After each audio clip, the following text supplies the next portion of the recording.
안녕하세요.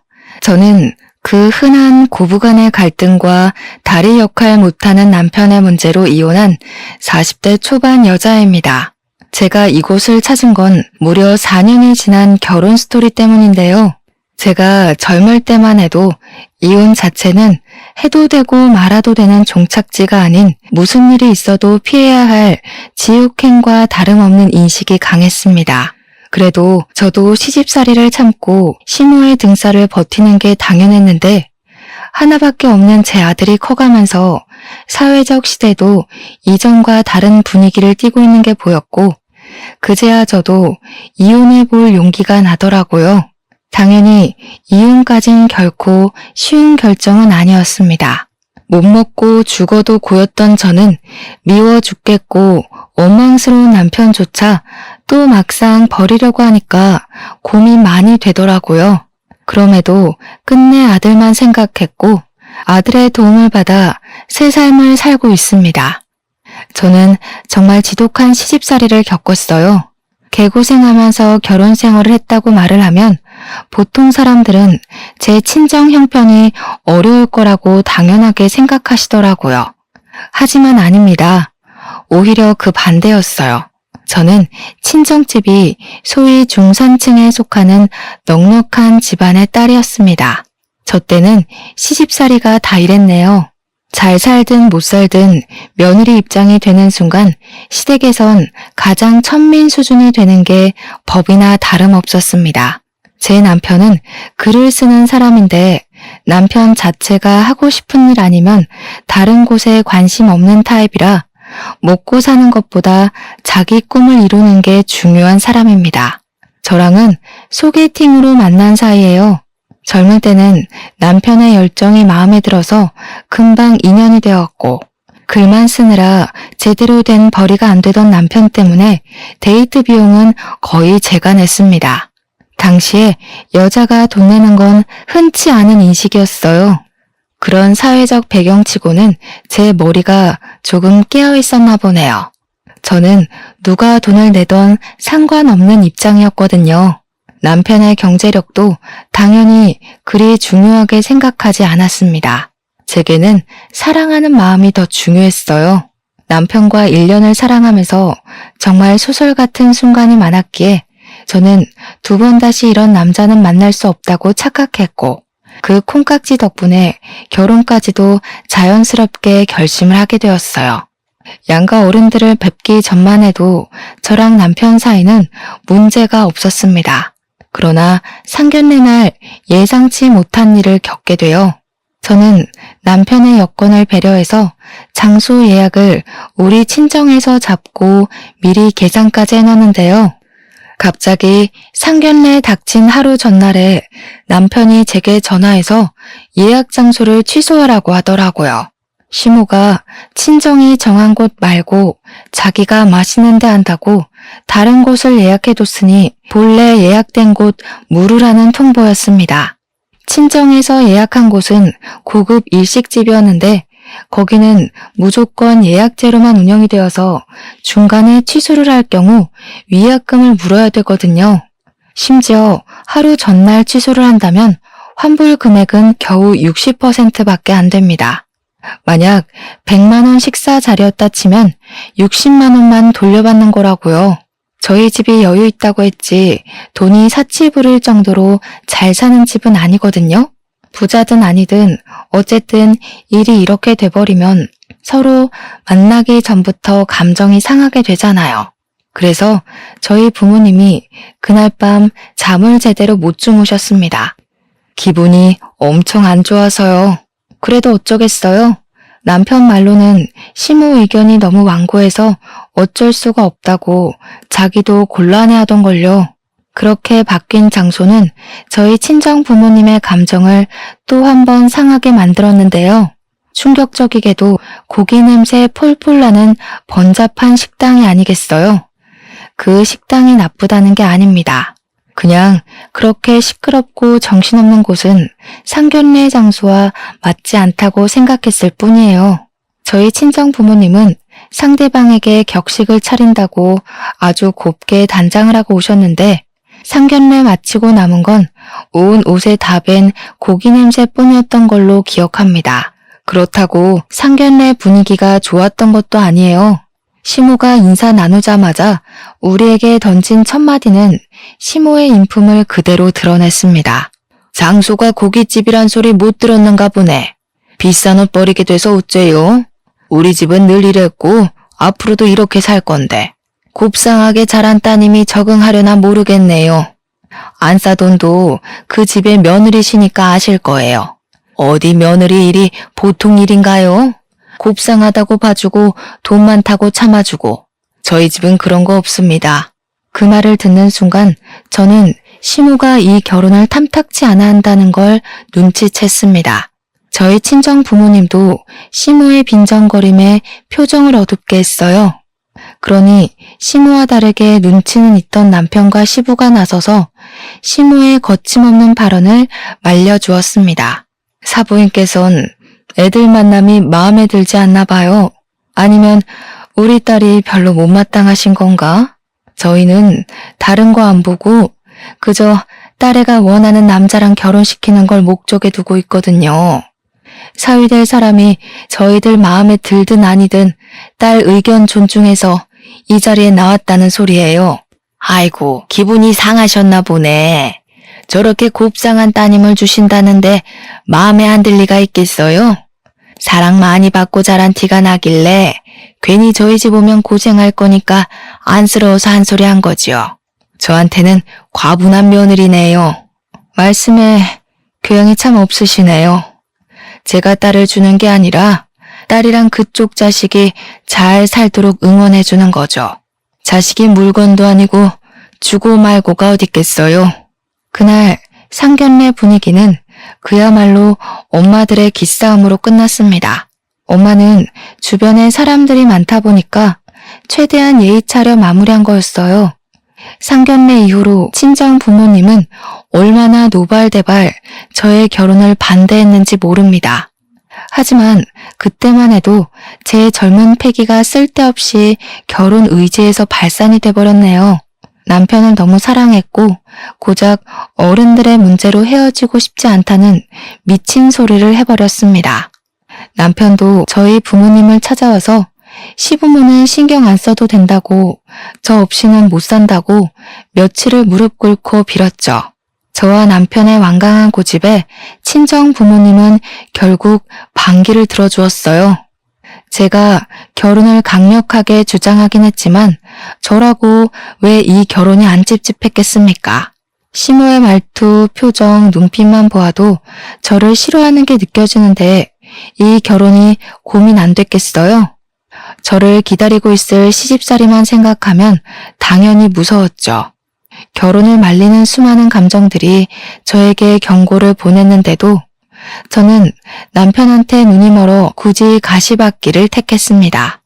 누구 탓을 할 생각 없어요. 제 탓인 거 잘 알거든요. 그렇게 쓸모없는 사랑이란 감정으로 결혼을 해버렸고 시모의 권유로 합가를 시작했어요.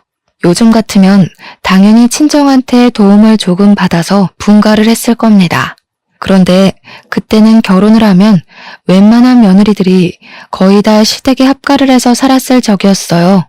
그것마저도 저한테는 당연한 결정이었다는 거죠. 어느 누가 시댁을 대상으로 머리를 굴려볼 생각을 했겠습니까? 그때는 요즘처럼 메신저도 부족했고 주위에 결혼한 사람들이 많이 있지 않은 이상 소문으로 다양한 사례를 듣는 것도 쉽지 않았었어요. 저랑 남편은 신혼여행도 못 갔습니다. 결혼식 끝나자마자 몸살이 난 시모 때문에 남편이 여행 다 취소하고 시모에 간병을 했기 때문이죠. 그때는 시모가 아프다는 사실에 저도 놀라서 여행 따위 상관없다고 솔선수범 나서서 시모를 챙겼습니다. 참 순진했고 바보 같은 짓이었어요. 나중에 결혼한 지 1개월 정도 지나고 난 후에 시부가 저희를 배려해줘서 그나마 제주도 여행 정도는 다녀올 수 있었습니다. 그게 저와 남편이 둘만 즐긴 여행의 끝이었어요. 저는 결혼한 지 5개월 정도부터 나이 30대 중반이 될 때까지 시댁에서 씻지 못할 상처를 경험했습니다. 시모가 저를 별로 마음에 안 들어 한다는 건 알고 결혼을 했거든요. 그런데 그 미움의 강도가 그렇게 강할 줄은 몰랐어요. 시모는 제가 한시도 무릎을 펼 수 없게 만들더라고요. 시모 집이 대단하게 큰 건 아니었지만 그래도 방이 무려 3개가 있고 거실도 낙낙한 수준인데요. 그걸 저는 매일 손걸레질을 해야 했습니다.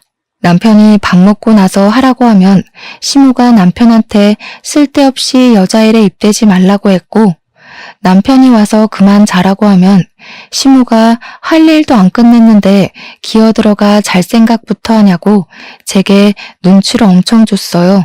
제가 임신을 했을 때도 시모의 용심은 하늘을 찔렀습니다. 걸레질은 당연했고 빨래, 설거지, 시모 등 때밀어주기 등등 갖가지 고생을 다 했어요. 시모가 용띠인데 제가 용띠를 싫어하는 이유도 다 시모 때문일 정도로 시모의 모든 것이 저를 살떨리게 만들었습니다. 아, 그리고 제가 출산에 거의 임박해갈 무렵 시모가 임신에 좋다면서 무슨 한약을 지어줬는데요. 제가 아직도 그 한약을 먹은 게 한우로 남아있어요. 그 약 다 먹을 때쯤에 제 몸에 변화가 심각하게 왔었는데 산모로서 적당 수치의 몸무게보다 제가 10kg는 더 살이 쪄버린 거예요. 완전히 다른 사람이 되었을 정도로 부어서 코끼리 수준이 되었습니다. 남편도 깜짝 놀랐을 정도로 변화가 빠르게 찾아온 거였어요. 당신 이 정도로 살찌는 건 애한테도 안 좋지 않아? 쌍둥이를 뵌 것도 아닌데 무슨 살이 이렇게 쪘어? 많이 먹었어? 먹긴 뭘 먹어. 요즘 입덧 심해서 제대로 입에 넣지도 못하는 거 봤잖아. 아무래도 어머님이 지어주신 약 때문인 것 같아. 분명 산모한테 좋은 거라고 했는데 뭔가 잘못됐나 봐. 시모가 저한테 그 한약을 건넬 때 솔직히 처음에는 시모가 그래도 어느 정도의 양심은 있구나. 그래도 나를 며느리라고 생각은 하고 있구나 생각했습니다. 자기 손자한테는 그래도 할머니 노릇 해주겠구나 생각을 했었다고요. 그런데 약을 먹으면 먹을수록 제 신체 변화가 무섭게 돌변하자 시모에 대한 의심이 새록새록 들기 시작했어요. 시모 마음을 생각해서 정말 고맙게 받았던 건데 병원에서까지 저더러 더 이상 살찌면 위험할 수 있다고 말해주는 탓에 저는 그 한약을 들고 한의원 한 곳을 찾아갔어요. 그리고 그곳에서 들은 사실은 충격적이게도 이 약이 불법적으로 만들어진 사짜 약이라는 걸 알게 되었습니다. 처음으로 시모한테 서운하고 화가 나서 한약을 들고 따졌어요. 어디서 어떻게 구하신 거냐고 물어보니까 시모가 말하길 이게 어디 한의원에서 지은 약이 아니라 동네 주민 중에 한약하는 사람이 있는데 그 집에 가서 만든 약이라 하더군요. 그냥 가정집에서 만들어진 근본 없는 약이라는 겁니다. 어머님, 그렇게 증명 안 된 곳에서 약을 지으신 거면 처음부터 그렇게 말씀하셨어야죠. 분명 산모한테 좋은 거라고 하셨잖아요. 그런데 이게 뭐예요? 산부인과에서도 저더러 이대로면 출산도 위험하다 했어요. 참나, 그 집의 사람도 한때 한의사였어. 내가 네 몸이 말라서 기력 없다고 하는 바람에 살찌는 약재를 보탠 것 같은데, 아니, 그래서 지금 나한테 따지는 거니? 돈 많은 친정 뒀다고 동네 집에서 지은 싸구려 약은 약도 아니라는 거냐? 그 말 하는 게 아니란 거 아시잖아요. 제 몸 보세요. 당장 병나더라도 이상하지 않을 상태가 돼버렸다고요. 어머님 믿고 먹었던 건데 아무래도 더는 못 먹겠네요. 제가 아무리 미워도 그렇지 어떻게 어머님 손자까지 위험하게 만드세요? 웃긴다. 뭘 또 내 손자까지 끌어들여. 아유 됐다. 그럼 다 개원해. 그래도 하나 있는 며느리라고 내 돈 들여 약까지 해줬더니 겨우 이런 소리나 쳐듣고 있네. 으이구 내 팔자야. 먹기 싫음 다 갖다 버려라. 너는 어째 마음에 드는 구석이라고는 없냐? 시모는 오히려 제게 삐쳐서 그날 저녁을 단식하셨습니다. 남편이 설득해서 시모를 밥상 앞에 앉히려 했지만 시모가 제게 시위하면서 친정 빽 믿고 시애미 개무시한다며 욕을 하는 탓에 남편도 포기해버렸어요. 대신 그날 저녁 먹으면서 남편이 제게 좀 많이 툴툴거렸네요. 엄마랑 좀 잘 지낼 순 없어? 엄마 나이도 있는데 그냥 비위 맞춰주면 당신도 지내는데 편할 거 아냐. 들어보니까 한약 때문에 다툰 것 같던데. 그걸 꼭 엄마한테 따져야 했어? 그냥 먹는 척하고 안 먹으면 그만인 거를. 어머님 약 때문에 나만 위험했어? 우리 아이도 큰일 날 뻔했어. 내가 한의원 안 가봤으면 불량 한약인 줄도 모르고 계속 먹었을 거 아니야. 잘못된 걸 잘못됐다고 알려줬을 뿐인데 다들 나한테 왜 이래? 만약 남편이라도 멀쩡했다면 제가 이혼까진 안 했을 겁니다. 이왕 참고 산 거 이혼해봤자 뭐 하겠나, 다 이렇게 살 텐데 하고 살았을 거라고요. 그런데 남편이란 작자는 제가 임신을 하고 살이 찌면서부터 제게 소홀해지기 시작하더니 출산을 하고 나서부터는 일주일에 3일씩 막 외박을 했습니다. 남편이 글 쓴 사람이라고 했잖아요. 그것도 진작에 손 놓았고 친정에서 저더러 출산 고생했다고 준 돈을 빌려달라더니 외박을 안 할 때면 술 처먹고 들어와서 거실에 대자로 뻗는 것도 여러 번이었습니다. 점차 실망스러워진 남편이 너무 미워서 남편이랑 싸우기라도 하면 시모가 뒤늦게 저를 불러다가 어디 남편한테 언성 높이냐고 효자손으로 저를 쿡쿡 찌르며 혼을 냈어요. 안 그래도 시모가 준 약 때문에 출산을 하고 나서도 붓기가 안 빠져서 살이 돼버린 게 짜증이 났거든요. 앞뒤 상황은 전혀 귀담아 들을 생각 없던 시모가 남편을 대놓고 감싸자 더 꼴보기가 싫었습니다. 제게 악마 같은 시모는 남편에겐 아주 천사엄마였어요. 남편이 술 자주 먹고 외박 자주 하고 돈만 흥청망청 써도 시모는 남편한테 미운 소리 한 번을 안 했고 오히려 용돈을 챙겨주거나 담배도 사주고 비싼 패딩 사주면서 아주 꼴불견 짓을 했네요. 손자한테는 옷 한 벌 안 사줬으면서 다 늙은 남편은 아직도 품의 아기 마냥 지극정성으로 챙겼습니다. 그렇다고 그런 시모가 남편한테 효도를 받는 건 아니었어요. 남편은 갈수록 짜증이 늘어갔는데요. 그 대상은 저뿐만 아니라 시모도 제외는 아니었다는 겁니다. 한 번은 시모가 새벽에 어두컴컴하고 화장실 가기 불편하다고 툴툴거려서 남편이 요강을 사준 적이 있었어요. 그런데 말이에요. 이게 진짜 미치고 팔짝 뛸 노릇이었는데 시모가 그 요강을 우리 방 옆에다 두고 볼일을 보는 거 아니겠어요? 언제 한번 남편이 화장실 간다고 불 다 꺼진 새벽에 방을 나왔다가 문 옆에 쪼그리고 앉아있는 시모를 보고는 깜짝 놀라서 소리를 지른 적이 있었습니다. 남편 고함에 자고 있던 저도 시겁해서 일어났었어요. 그때 남편이 시모한테 여기서 뭐 하냐고 쌍욕까지 했었습니다. 당신은 이해 안 됐던 시모 행동이 지나고 보니까 짐작이 갔는데 아마 저랑 남편이 밤에 잠자리라도 가질까봐 감시하려 했던 게 아닌가 싶습니다. 남편한테 그렇게 욕을 먹어도 시모는 똑같은 짓을 반복하더라고요. 남편이 짜증나서 요강을 내다버리는 바람에 시모가 그 더러운 짓을 멈췄던 거였어요. 그럼에도 시모는 남편 앞에서 한없이 아들 바보 노릇을 하더군요. 시모의 용심은 제 아들이 초등학교를 입학했을 때까지도 계속되었어요. 우리 아들이 혼자 학교를 등교하려면 자리를 익혀야 하니까 제가 초반에만 일일이 등하교를 동행했었는데요. 그럴 때마다 제가 집을 비워야 되니까 시모는 그게 또 마음에 안 들었나 봐요. 아주 끼고 살아라 끼고 살아. 가서 공부까지 하고 오지 그러니 새끼들 그리 오냐오냐 키워봐라. 나중에 다 등쳐먹고 도망이 나가지. 너 같은 부모 때문에 뉴스에 나오는 못된 애들이 사방에 출몰해서 범죄나 일으키는 거야. 제가 집안일을 안 해놓은 것도 아니거든요. 그런데 그 잠깐 20분 정도 없는 걸로 시모가 하루 종일 저를 쫓아다니면서 툴툴거리더라고요. 그때까지만 해도 저는 속으로만 심호 욕을 하며 모든 걸 참아 삼켰습니다. 자꾸 참았던 건 제가 참는 걸 잘해서가 아니라 그땐 참아야만 되는 줄 알았어요. 남편이 제 첫 남자이기도 했고 이미 가정이 꾸려졌고 이혼은 최대한 피해야 했으니까요. 그럼에도 제가 한번 큰 소리를 내며 집안을 시끄럽게 만든 날이 있었는데요. 바로 남편의 불륜이 제게 들통났을 때였습니다. 누구는 숨 안 막혀? 나도 속이 썩어 들어간다고. 어떻게 가족이랑 자식 새끼를 두고 그런 천박한 짓을 저지를 수 있어?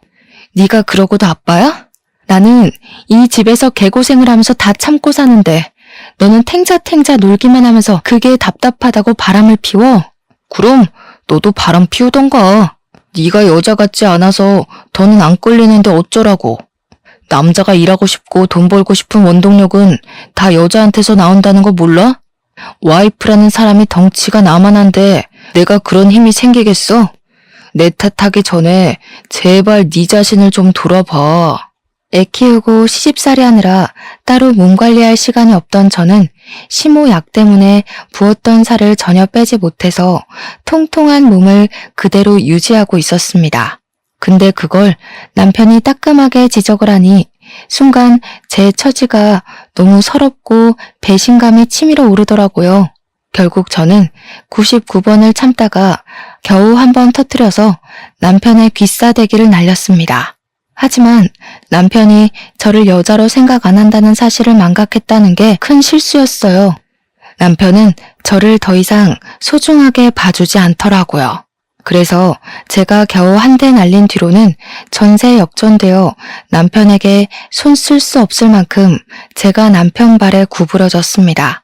그 순간 열린 방문 틈으로 저희를 몰래 훔쳐보던 시모랑 제가 눈이 마주쳤는데요. 시모가 바로 모른 채 하더라고요.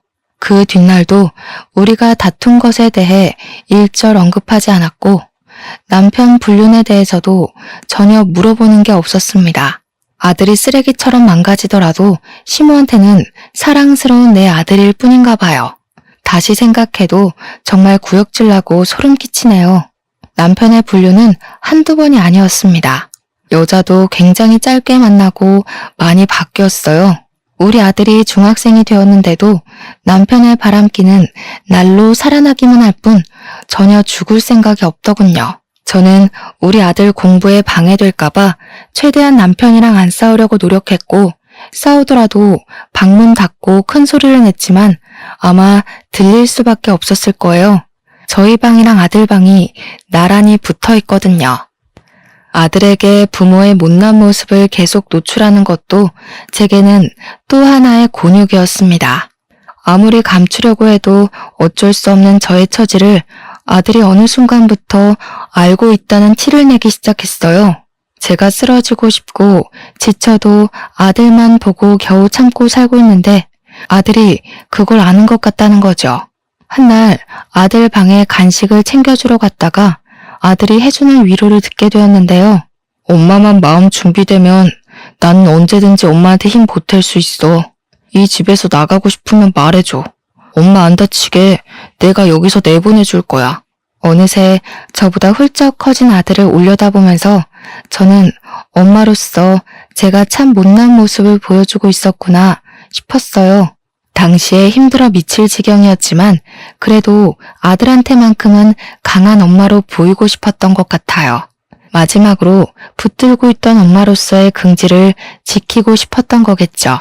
아들이 당시 무슨 의미로 제게 그런 위로를 건넨 건지도 모른 채 저는 그저 아들에게 미소를 보였습니다. 엄마는 괜찮다고, 아빠랑 자주 싸우더라도 또 금방 화해한다고. 그러니까 우리 아들은 아무것도 신경 쓰지 말고 건강하게만 커다라고. 그렇게 말하고서 눈물이 날 것 같아 아들 방을 도망치듯 나와버렸습니다. 중학생 아들이 아무리 듬직하게 컸다고 해도 제 눈에는 아직 아기였으니까 지켜주고 싶었어요. 괜히 어른들의 세계를 빨리 알려주고 싶지 않더라고요. 그렇게 딱 죽기 직전의 기력으로만 살아가던 중 오랜만에 반가운 소식을 접하게 되었는데요. 바로 멸치잡이를 떠났던 시부가 돌아온다는 연락이었습니다. 시부는 시모 등살에 못 이겨서 쥐죽은 듯 살다가 시모가 돈 벌어오라고 하도 쪼는 덕에 우리 아들 초등학생일 때 멸치잡이를 하러 나가셨어요. 그곳에서 숙식을 하며 시모에게 돈만 보내주고 살고 있었죠. 그랬던 시부가 이제 그만 체력도 안 좋고 몸도 늙어서 멸치잡이 그만두고 집에 돌아왔는데요. 제가 무엇보다 기뻤습니다. 왜냐면 그래도 시부는 제게 며느리 사랑이 뭔지 알게 해준 분이거든요. 시모 눈치 때문에 제게 마음껏 애정은 못 주셨지만 시모 몰래 뒤에서 저를 근근히 챙겨주셨어요. 제가 목도 못 축이고 걸레질을 하는데 물도 떠다 주셨고요. 마트를 다녀올 때면 제가 좋아하는 뻥튀기도 꼭 사다 주셨어요. 이런 소소한 마음들이 제겐 마른 하늘의 담비 같은 존재였습니다. 그러니 반가웠죠. 아들 말고는 제 편 없는 이곳에서 아군이 생긴 기분이었거든요. 그런데 역시나 집안 분위기에 찬물을 끼얹는 건 늘 시모 짓이었어요. 시모는 무려 10년 넘게 멸치잡이로 타지에서 고생을 하고 온 시부에게 해도 너무한 시비를 걸었는데요. 쥐꼬리만한 돈 찔끔찔끔 보낸 주제에 뭐 대단한 일 했다고 반겨줘? 이제 골병 들어서 들어갈 돈 더 많겠네. 이럴 거면 그냥 나가서 콱 죽어버리지. 집 찾아올 기운은 있고 돈 벌 기운은 그리도 빨리 죽디? 그 말은 제 화까지 돋을 정도로 충격적이었습니다. 저는 시부 반응을 먼저 살폈어요. 역시나 시부 또한 무척 화가 난 상태더라고요. 무려 10년을 돈 갖다 바쳤는데 고작 한다는 소리가 저런 말이니 이건 하늘이 인내심을 시험하기 위해 시무를 보낸 게 아닌가 싶을 정도로 밥맛인 발언이었습니다. 그동안 쌓인 과거까지 한꺼번에 폭발해 미쳐버린 시부는 집 거실에 있는 TV를 넘어뜨려 깨트렸어요. 그것에 시무도 같이 열이 받았는지 리모컨을 던졌고 순식간에 거실은 싸움판이 되었습니다.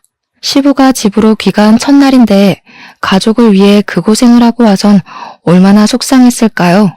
그나마 그날은 남편이 있었기 때문에 시부랑 시무의 관계를 말릴 수가 있었습니다. 하필 그날은 주말이라서 아들도 집에 있었거든요. 다 큰 아들이 곧 고등학교 입학을 앞두고 있어서 반배치고사를 준비 중인데 이 번잡한 상황이 방해될 것 같더라고요. 걱정되는 마음에 아들 방을 돌아봤는데요. 아들이 휴대폰으로 시부모가 싸우고 있는 걸 찍고 있었습니다. 제가 다 당황스러워서 아들한테 작은 목소리로 뭐 하냐고 물었더니 아들은 대답도 안 하고 방으로 쏙 숨어버렸어요. 그 일은 제가 그리 크게 의의를 두지 않아서 넘어갔어요. 그 일보다 더 긴박한 상황이 눈앞에 펼쳐지고 있어 시부모 다툼 말리는 데만 정신을 빼고 있었거든요. 그런데 이런 수상쩍었던 아들의 행실 덕분에 훗날 제가 인생에서 가장 큰 결심을 하는 날을 맞게 됩니다. 남편이 여느 때처럼 바람을 피우고 들어왔는지 술 처먹은 상태로 향수 냄새가 온 집안을 진동했던 적이 있어요. 이젠 남편한테 화딱지 나는 것도 지쳐서 그냥 신발장에서 처 자고 있는 남편을 나몰라라 했습니다. 새벽에 시모가 화장실 가다가 발견하면 남편 안 챙겼다고 뭐라 하겠지만 그냥 남편 꼬락서니가 너무 짜증나고 실증나서 아무 생각도 하기 싫었어요. 그렇게 남편을 내버려둔 채 혼자 방에 누워서 잠을 청하려고 했는데요. 근 20년간 쌓인 화병 때문에 속이 후끈후끈거려서 도무지 잠이 안 오더라고요. 특히 남편을 신발장 밖에 버려뒀다고 하지만 그로 인해서 일어나게 될 다른 스트레스들이 자꾸 머릿속에 그려져서 오히려 잠이 달아났습니다. 당연히 시무로부터 받는 고충이겠죠. 시무를 개무시하고 싶지만 제 성격상 그게 잘 안 되더라고요. 시모한테 받을 스트레스가 벌써부터 신경이 쓰여서 속에 불이 나는 것 같았습니다. 그렇게 눈을 감고서 가슴 중앙을 퍽퍽 때리고 있을 때였어요. 그 순간 누가 우리 방 문을 철컥 열었고 저는 당연히 남편을 발견한 시모라고 생각을 했습니다. 방문 열리는 순간 심장이 더 미친 듯이 뛰었어요. 시무 얼굴 마주하기도 전에 숨이 턱 막혀버렸죠. 하지만 의외로 들린 목소리는 엄마라고 부르는 제 아들의 기척이었습니다. 저는 벌떡 일어나서 제게 다가오는 아들 손을 붙잡았어요. 그 야밤에 무슨 일이라도 생긴 줄 알고 급급하게 물었더니 아들이 좀 난감한 소리를 하더라고요. 엄마, 이혼해. 지금도 아빠 때문에 계속 못 자고 있었지? 엄마가 그만 아빠한테서 해방됐으면 좋겠어. 나 고등학교 입학하면 외갓집에서 지내고 싶은데. 엄마가 이혼하고 나 외갓집에 데려가줘. 그게 갑자기 무슨 말이야.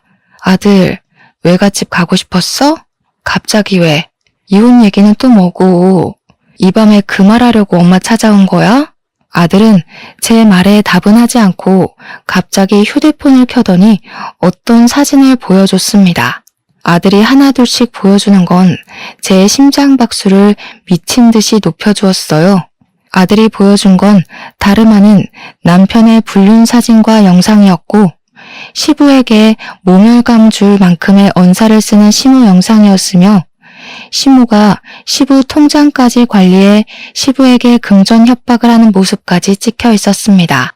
그리고 제가 무엇보다 깜짝 놀라서 아들 휴대폰을 떨어뜨리기라도 했던 사진이 있었는데요. 그건 가장 마지막에 나온 증거 영상이었어요. 할아버지가 보내준 돈으로 할머니가 딴짓하고 다녔더라. 나 이 할아버지 동네에서 봤어. 나무 아래서 고스톱 치던 할아버지 기억나? 예전에 엄마랑 내가 쓰레기 버리러 갔을 때 나한테 용돈이라고 10,000원 준 할아버지인데. 기억이 나지 왜 안 나겠습니까? 그게 당시로부터 불과 2달 전 일이었거든요. 시무가 집에만 있기 뻑적지근하다고 한 번씩 느티나무 아래에 노인들과 수다 떨러 간 건 알고 있었어요. 하지만 그냥 그런 줄로만 알았죠. 거기서 시무가 딴 영감이랑 눈이 맞았는지는 생각도 못했습니다. 시무 불륜 증거물에만 충격을 받아 잠시 망각하고 있었는데 문득 아들이 이 많은 걸 다 어떻게 알았고 왜 이런 것들을 다 가지고 있는지 어디서 구했는지가 궁금하더라고요. 듣자 하니 아들은 제가 인간적인 대접을 못 받고 사는 게 너무 마음 아프고 자기가 대신 화가 나서 초등학교 4학년 때부터 사진을 찍고 다녔대요. 제가 사줬던 폰으로 시무랑 남편을 몰래 찍어왔다고 했습니다. 나중에 엄마한테 보여줘야지 하고 모은 게 벌써 5년치의 증거물로 쌓인 거였고 아들이 중학생이 되고부터는 혼자서 택시도 탈 수 있으니까 용돈을 아끼고 모아서 택시를 이용하여 남편의 뒤 밟았다고 해요. 아들더러 공부도 안 하고 이런 짓 했다고 나무랄 수가 없었습니다. 실제 아들은 성적이 중상쯤은 되었고 또 아들이 오죽했으면 저를 위해서 이렇게까지 했을까 싶어 마음이 많이 흔들리더라고요. 그리고 아들의 마지막 말은 제가 이혼을 결심하도록 만드는데 큰 기여를 하였어요. 엄마가 지금 이혼을 해야 아빠한테 양육비까지 뜯어낼 수 있어. 아빠 돈 없는 거지잖아. 내가 여기저기 알아봤는데 혹독하게 혼내주려면 빚쟁이로 만드는 것만큼 고통스러운 건 없더라. 사람은 가진 여유를 다 잃어야만 반성을 한대. 아들은 선생님한테도 친구들한테도 거침없이 법률 정보와 불륜 대처에 대해 알아보았다고 했고 실제 이혼 사연을 많이 찾아보면서 제기할 수 있는 소송의 종류도 적어놨대요. 인터넷상에서 공짜로 변호사에게 질의응답을 할 수 있는 커뮤니티도 있다고 했는데 거기다가 자기가 알아본 걸 전부 메일 보내 확인받기도 했답니다. 도대체 누구를 닮아서 이렇게 똑똑한 아들이 태어났을까요? 엄마 아빠가 못나서 남들 흔하게 간다는 글쌤 학원 하나도 보내준 적이 없는데 혼자서 공부도 착실히 하고 엄마 살리겠다고 연구도 많이 한 걸 보니 정말 기특하고 자랑스럽지 않을 수가 없었어요. 그날 아들에게 고맙다고 안아주면서 엄마로서의 자존심을 완전히 놓아버렸습니다. 아주 눈물을 흘려버렸어요. 그럼에도 그날만큼은 제가 못났다는 생각보단 든든한 힘이 생겼다는 느낌만 들더군요. 우리 아들이 저를 위해 이렇게 노력해 주었는데 제가 당연히 보답을 해줘야 하지 않겠습니까? 저는 살면서 처음으로 용기가 치미는 밤을 보냈고 동이 틀 때까지 이혼에 대한 결심을 하며 마음을 정리했습니다. 그리고 다음 날 꾀지지한 모습으로 일어난 남편에게 꿀물을 들고 가 그대로 얼굴에 쳐 부어버렸죠. 정신이 좀 깨니? 돼지 같은 여자랑 사느라 고생했네. 나도 더는 창놈이랑 한 이불 덮고 못 살겠다. 이 집에서 나가줄 테니까 너랑 똑같은 년 끼고 살면서 계속 거짓골로 놀고 먹어라. 아우씨, 이 여자가 미쳤나? 뭐하는 짓이야? 네가 또 정신이 나갔구나? 살찌더니 뇌에도 살이 쪘냐? 그럼 내가 또 교육해줘야지. 순간 남편이 제 머리채를 잡으려 할 때였어요. 일찍 일어난 아들이 이미부터 그걸 보고 있다가 남편한테 달려들었습니다. 남편은 숙취 때문에 정신이 핑 돌아서 그대로 나자빠지고 말았어요. 엄마한테 손대지 말라고 소리치는 아들한테도 남편은 쌍욕을 하며 삿대질을 하기 시작했습니다. 그때 거실 밖으로 나온 시부모가 저희를 목격했는데요.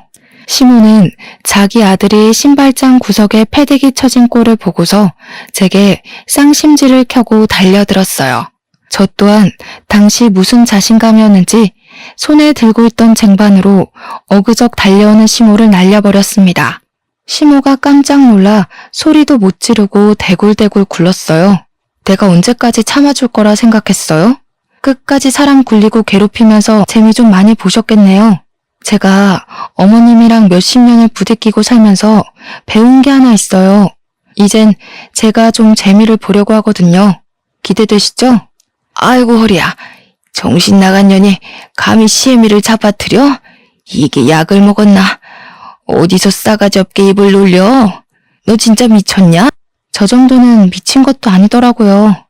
앞뒤 다르게 가면 쓰고도 뻔뻔하게 얼굴 쳐들고 사는 사람도 있던데 그 사람이야말로 진짜 희대의 미친년이 아닌가 싶어요. 제가 보고 얼마나 놀랐는지 아세요? 어머님도 저보다 훨씬 대단한 쌍년이 누군지 궁금하시죠? 아, 너무 기대되네요. 식구들한테 버림받을 그 사람의 처지가 코앞이라. 저는 아들이 프린트해준 시모의 불륜 사진을 시모 앞으로 촤라락 뿌려버렸습니다. 온 거실로 퍼진 시모의 5년치 불륜 사실이 모든 식구들 눈에 들어가게 되었어요.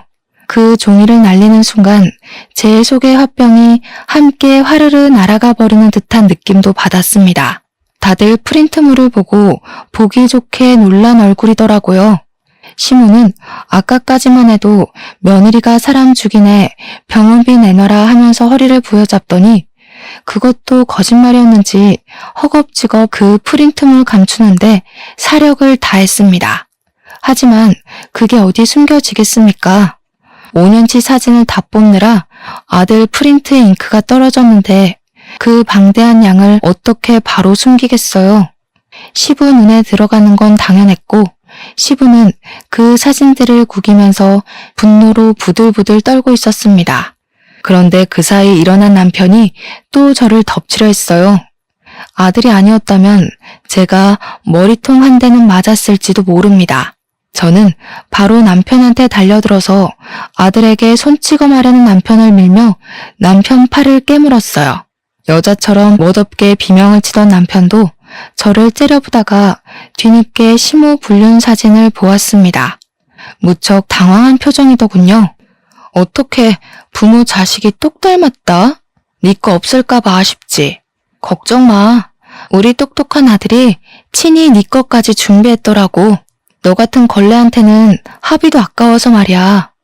소송 감당하려면 꿀물 처먹고 얼른 속 차려서 위자료 미리 준비할 거야. 어디 제주껏 돈 구해봐. 쭈글탱 아줌마들 만나면 큰돈 좀 꿀 수 있을 것 같은데?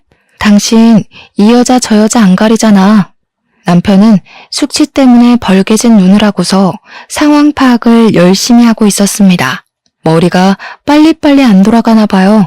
그러거나 말거나 더 이상 제 남편도 아닌데 제가 챙길 일은 아니라고 생각했네요. 남편이 아니라는 것만으로도 얼마나 마음이 편하던지 속에 묵혀진 화병이 쑥 내려가 버렸습니다.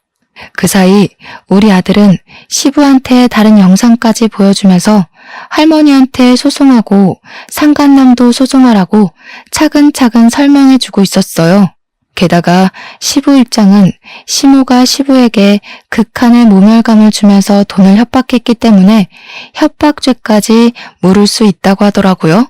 그러니까 할아버지, 저런 쓰레기 같은 사람들 때문에 더 이상 할아버지 인생 낭비하지 마요. 저 쓰레기들은 가족 타이틀 벗기면 아무짝에 쓸모없는 부패물일 뿐이에요. 주변에 독되는 사람들은 뭐가 됐든 그냥 버려야 해요. 할아버지가 행복하면 나중에 알아서 다시 좋은 사람들이 붙을 거니까 지금은 할아버지가 행복해지는 게 우선이에요. 시부는 제 아들을 기특하게 보면서도 아들 말이 하나도 틀린 것 없다면서 저처럼 큰 결심을 하셨습니다.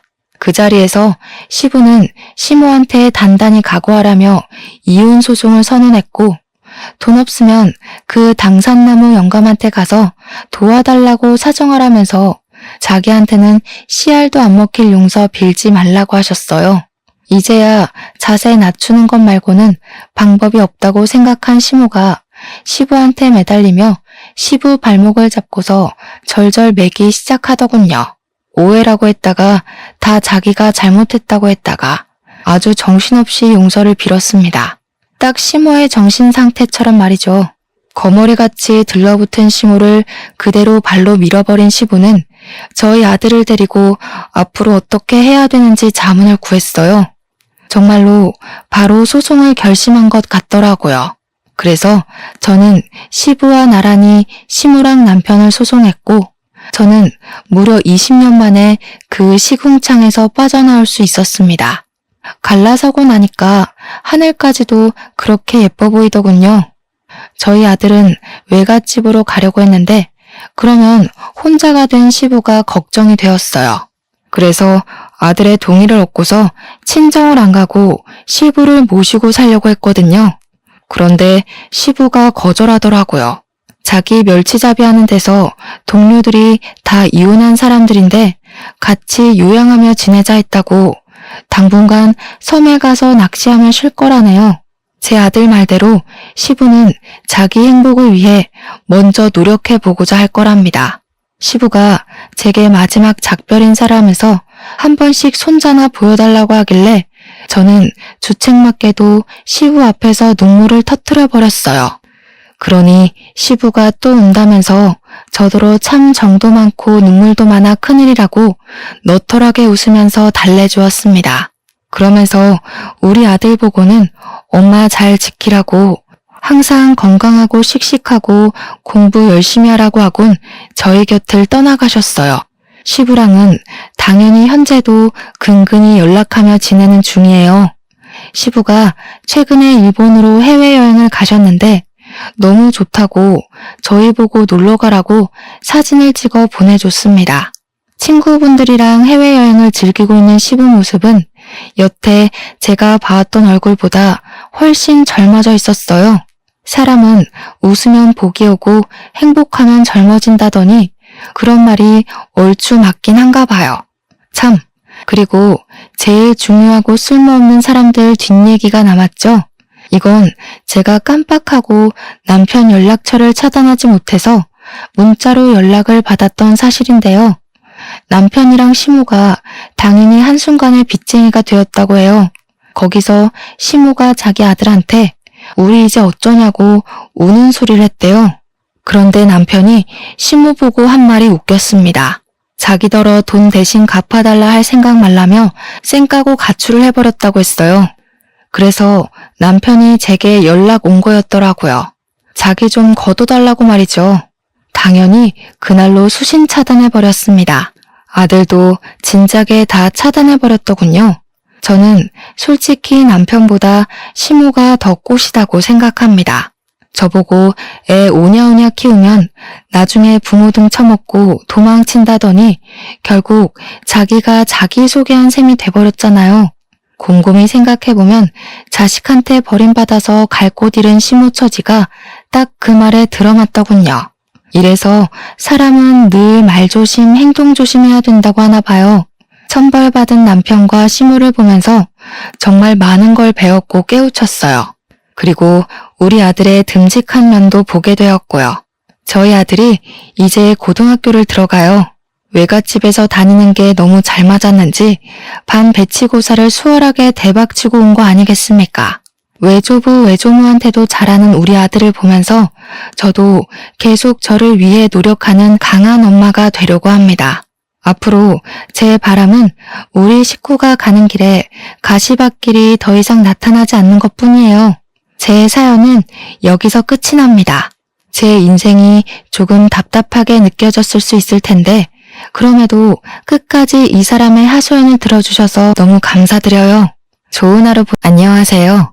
저는 미녀와 야수 소리를 들으며 다들 만류했던 결혼을 굳이 했다가 이혼을 하게 된 여자입니다. 미녀라니 제 입으로 말하기가 참 민망하네요. 이야기를 하자면 별 수 없이 제 외모를 남들이 칭찬해주는 대로 표현하게 될 텐데 듣기 불편하시더라도 양해 부탁드려요. 저는 살면서 못생겼다는 말을 들어본 적이 없습니다. 어떤 무리에 소속되었든 그 울타리 안에서 항상 외적인 면모가 손에 꼽힐 만큼 예쁘다는 말을 많이 들었어요. 예쁘다는 칭찬은 여자라면 다 좋아할 말이지만 그것 때문에 피해보는 경우도 적지 않게 있는데요. 제가 바로 외모 때문에 피해를 본 사람들 중 한 명입니다. 그것도 하필 결혼 과정에서요. 다들 혹시 이런 말 들어본 적 있으실지 모르겠어요. 잘생긴 놈들은 얼굴값하고 못생긴 놈들은 꼴값한다는 거요. 저는 외적인 칭찬을 많이 받는 편이지만 한 번도 제 외모로 특혜를 바라거나 잘난 체한 적이 없거든요. 단언컨대 절대 외모로 사람을 함부로 평가한 적이 없는 사람이에요. 그런 제가 이번 결혼을 통해서 아주 제대로 꼴값 떠는 신랑을 만났지 뭡니까? 저는 아직까지도 그런 남자를 만난 것이 제 인생 최대의 실수를 넘어서 가장 수치스러운 일이었다고 생각합니다. 지금부터 야수 같은 남자가 눈만 높아서는 얼마나 꼴값을 떨었길래 이혼까지 하게 되었는지 들려드릴게요. 사람들이 제게 항상 하던 말이 있었습니다. 너는 당연히 너만큼의 수준의 남자를 만날 것이라는 말이요. 다들 제가 못해도 평균 이상의 조건인 남자들만 만날 거라 생각했다는데 저는 대다수 사람들의 생각과 달리 제일 못생긴 남자와 사랑에 빠져 결혼을 하게 된 케이스입니다. 저와 남편의 만남은 외적인 차이가 심했던 만큼 만남조차 순순하지 않았어요. 누가 저한테 남편 수준의 사람을 소개해주려 하지도 않았고 다들 제가 눈이 높을 거라고 생각해서 잘난 남자들만 만족할 거라고 생각했대요. 하지만 저는 사람들 생각과는 완전히 다른 이미지입니다. 저는 평소 연애에 관심도 없고 꾸미는 것에도 흥미 없고 놀러 다니는 것도 그다지 즐기지 않는 사람이었거든요. 제 삶은 집과 직장이 다였던 인생이었습니다. 그러니까 이 말 뜻은 제가 남편과의 만남이 순순하지 않았던 건 저와 남편을 이어줄 생각조차 안 했던 친구들 입장과 어디 바깥을 활보하지 않는 제 집순이 성향 때문이었다는 겁니다. 절대 남편 수준을 무시해서가 아니었죠. 누구 하나 저한테 남편을 소개해주지도 않고 제가 또 적극적으로 남자를 찾아다닌 게 아닌데 어떻게 남편과 제가 수월하게 연이 닿아서 결혼까지 하겠어요? 제가 남편을 처음 만났던 건 친구 생일 파티 때였습니다. 중학교 동창이 생일 파티로 친구들을 초대해 외식을 한다는 얘기에 그날은 제가 퇴근하고 화장을 좀 한 뒤 그 장소로 갔었어요. 거기서 저는 친구의 친구인 남편을 처음 만나게 된 겁니다. 잘생긴 남자들한테도 별로 설렘을 못 느끼는 제가 남편 수준의 외모가 눈에 들어올 리 없었는데요. 그래서 당시 남편이 저를 어떤 눈길로 보고 있었는지도 몰랐거든요. 그런데 며칠 뒤 친구가 저한테 기함을 하면서 말해주는 겁니다. 내가 남 평가하는 것 같아서 웬만하면 이 말까진 안 하려고 했는데 걔 너한테 관심 있다더라? 대체 그런 용기는 어디서 나오는 건지. 하여튼 조심해. 나한테 관심 있다고 하는데 왜 조심해? 날 좋게 봐준 거면 고마운 일 아닌가? 뭐 이렇든 저렇든 난 이미 관심 없어. 조심해야 돼. 걔가 못생겼는데 자존심은 무지 세거든. 애가 착하긴 해도 너를 탐낼 수준은 아니야. 네가 천배만배 아까우니까 조심하라고. 친구가 새삼스레 이상한 걱정을 해주는데 그땐 솔직히 오버스럽게만 보였고 그런 경고를 쉽게 넘겨들었습니다. 당시에는 저의 방심이 자연스러운 거였어요. 남편이 저를 찾아올 리도 없었고 솔직히 따지자면 일면식도 없는 거나 마찬가지인데 뭘 그렇게까지 주의를 주나 싶기만 했죠. 그런데 놀랍게도 제 생각은 단 2주 만에 뒤엎어졌는데요. 남편이 제 SNS를 뒤졌는지 호텔리어인 저의 직장을 알아내서 호텔 앞으로 찾아온 거 아니겠어요? 처음에는 못 알아봤는데 웬 못생긴 남자가 저한테 말을 걸길래 고객인가 싶어서 쳐다봤고 남편이 금세 신원을 밝혀주길래 알아차렸습니다. 남편이 제게 차 한잔 하자고 제안하더라고요. 저는 별 볼 일 없다고 생각해서 거절했어요. 피곤하기도 했고 연애 자체에 관심이 없었거든요. 그런데 남편이 며칠 간격으로 계속 찾아오길래 스트레스를 받기도 하면서 한편으론 좀 무서운 거 아니겠습니까? 좋게 말해도 알아듣질 못하길래 경찰에 신고할 거라고 하니까 그 뒤로는 안 나타나더라고요. 솔직히 저는 이런 경험이 한두 번이 아니었어요. 특히 고등학교 때 야간 자율학습 마치고 밤늦게 귀가를 할 때면 이런 일들이 빈번하게 일어나곤 했습니다. 그래서 남편을 거절하는 것에 대해 그리 미안한 마음도 없었어요. 저의 이런 태도는 거만이라기보단 제가 이젠 남자들의 새카만 속내를 알만한 나이이기 때문입니다. 그런데도 제가 남편과 결혼을 하게 된 건 남편한테서 계속 오는 편지 때문이었어요. 남편은 제 번호를 친구한테 들어서 알 텐데도 제 직장으로 꾸준히 편지를 보냈는데 편지에는 항상 장문의 내용이 담겨 있었습니다. 처음에는 보지도 않고 버리다가 한날 제가 인생에 대한 회의감으로 무기력한 시기가 있었습니다. 다들 한 번씩 오는 인생 슬럼프 있지 않습니까? 저도 그런 상태였어요. 그래서 마치 아침 신문을 배달받는 것처럼 오던 편지를 한번 뜯어서 읽어본 적이 있었거든요. 내용은 별거 없었습니다. 그냥 자기 일상 얘기도 있고 날씨 얘기, 인간관계 얘기 등등 누가 라디오를 들려주는 것처럼 그런 일반적인 사람의 흔적이 묻어 있었습니다. 거기서 제게 인상 깊었던 부분은 편지의 마지막 멘트에 항상 제 마음을 복돋아주는 명언이 하나씩 적혀 있었다는 겁니다.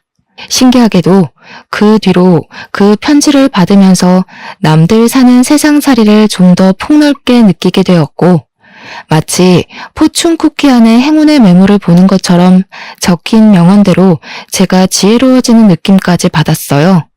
그렇게 남편이 주는 편지를 통해서 저도 모르게 자존감이 서서히 채워져 갔죠. 덕분에 슬럼프 시기도 해를 넘기지 않고 훅 지나가 버렸습니다. 그러길 1년이 지속되었을까요? 이젠 남편의 편지가 기다려지고 남편이 뭘 하고 지내는지가 궁금하더라고요. 처음으로 남편을 제대로 마주보고 앉아 대화를 나눠보고 싶다는 생각이 들었습니다. 그래서 제가 그 많은 편지를 받았음에도 불구하고 딱 한 번 답장을 보낸 적이 있었는데요. 제 전화번호와 함께 만나자는 내용을 담아서 보냈고 그렇게 저희는 정식 만남을 갖게 된 거죠. 대화를 해보니 남편은 제가 아는 남자들 중 가장 착하고 성실하고 바보 같은 사람이었습니다. 모태솔로라고 하던데 여전히 남편의 외적인 부분은 제 타입이 아니었지만 그날따라 남편이 다르게 보이더라고요. 제가 사람 내면만 보고 완벽하게 넘어가게 될 줄은 정말 상상도 못했는데 그 길로 저는 결혼 약속까지 하게 됐습니다. 주위에서 저와 남편의 관계를 정말 많이 만류했어요. 제가 아깝다는 소리를 엄청 많이 들었습니다. 당연히 그들은 저처럼 남편의 진정한 내면을 모르니 그렇게 생각할 수도 있겠죠. 그럴 것 같아서 저는 그때마다 사람 외모만 보고 마음대로 판단 짓지 말라고 따끔하게 충고하곤 했습니다. 결혼식에선 보통 신부가 눈물을 많이 보이는데 저의 경우엔 남편이 울었어요. 항상 저를 자기한테 과분한 사람이라 대우해주고 자기가 무슨 복이 있어서 저처럼 아름다운 여자랑 결혼할 기회가 닿았는지 고맙기만 하다고 하더라고요. 제가 그땐 콩깍지가 단단히 쓰였었나 봐요. 그렇게 우는 남편이 귀여워 보였습니다. 결혼해서도 남편은 제가 친정에서도 받아보지 못했던 대접을 매일같이 해주며 공주로 대해줬습니다. 남편의 마음은 고맙지만 한편으로는 남편이 자처해서 집사 노릇을 하는 게 불편해서 제가 서로 맞춰가자고 말린 적도 있었어요. 그럼에도 남편은 자기가 좋아서 하는 거라며 제게 헌신하는 걸 끝까지 고집부리더군요.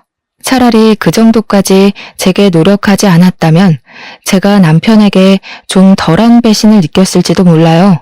제 인생은 가장 행복한 기점을 딱 찍고서 그대로 수직 하강하였습니다.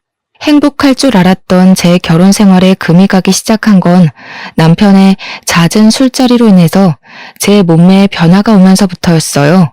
신혼일 때 남편은 저를 여기저기 자랑을 하고 싶어 했는데요. 그 때문에 술자리를 정말 많이 돌았습니다. 그러면서 남편처럼 똑같이 모태솔로의 못생긴 친구들한테 저를 보여주며 마치 그 무리를 군림하게 된 왕처럼 행동을 했어요. 매번 착하고 순한 남편만 보다가 친구들 앞에서 기세등등한 남편의 모습을 보니 그건 제게 좀 낯설었습니다. 그래도 오죽 내가 좋아서 나를 자랑하고 싶을까 싶어 저는 남편이 같이 친구 만나러 가자고 조르는 술자리마다 함께 참석하여 남편 친구들과 잘 어울려 놀았어요.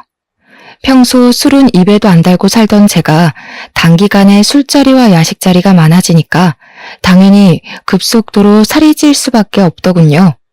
몸매를 관리해야 되는 직업이기도 하고 먹는 것에 욕심 없어 몰랐는데 살은 한번 찌는 게 보이기 시작하면 무서운 속도로 불어난다는 걸 알았습니다. 직장 유니폼도 작아져서 2사이즈 큰 걸로 다시 주문하는 지경까지 되고 말았죠. 내 몸 내가 찌는 거 누구보다 제가 잘 알거든요. 굳이 지적해주지 않아도 알고 있고 더 불어나기 전에 관리해야 한다는 것 정도도 인지하고 있단 말이죠. 그런데 제가 황당했던 건 눈에 띄게 살이 찌자 남편이 변하기 시작했다는 겁니다. 어느 날 남편이 반바지를 입고 지나다니는 저를 보고는 뭐라고 한 줄 아십니까? 여보, 다리가 좀 튼 것 같은데? 허벅지 사이 붙는 것 좀 봐. 그러다 한순간에 뚱뚱이들 계열 타겠어. 이리 와봐. 남편은 제가 제 자신을 관리하는 것보다 더 저의 외적인 것에 간섭을 많이 했습니다. 제가 원래도 꾸미는 걸 안 좋아한다고 했잖아요. 그래서 신혼집에서도 항상 그랬던 것처럼 내추럴하게 다녔었는데요. 제가 살찌기 전에는 남편이 그마저도 예쁘다고 해주더니 살이 찌자 그때마다 제게 지적만 하는 거 아니겠습니까? 저더러 부부라고 너무 풀어지지 말자고 조언인 척 경고를 하더라니까요. 솔직히 단기간에 2사이즈나 불었는데 살이 트는 건 어쩔 수 없는 거 아닙니까? 남편 위해서 남편 친구들이랑 같이 술 마시고 야식 먹고 하다 보니까 찔 수밖에 없었던 거라고요. 그런데 남편은 그런 제 노력은 알아주지도 않고 그저 몸매만 평가를 하고 있으니 제가 서운하지 않을 수 있겠습니까? 남편이 제게 결정적으로 상처를 준 적이 있었는데요. 한 번은 남편이 저더러 임신도 안 했는데 이렇게 트면 나중에 임신해서는 몸이 더 징그러워지는 거 아니냐고 하는 거 아니겠어요? 말하는 게 좀 선 넘는 것 같은데 그만하지? 그런 말 들으면 어머님도 서운하시겠네. 임신을 하면 트는 게 당연한 거야.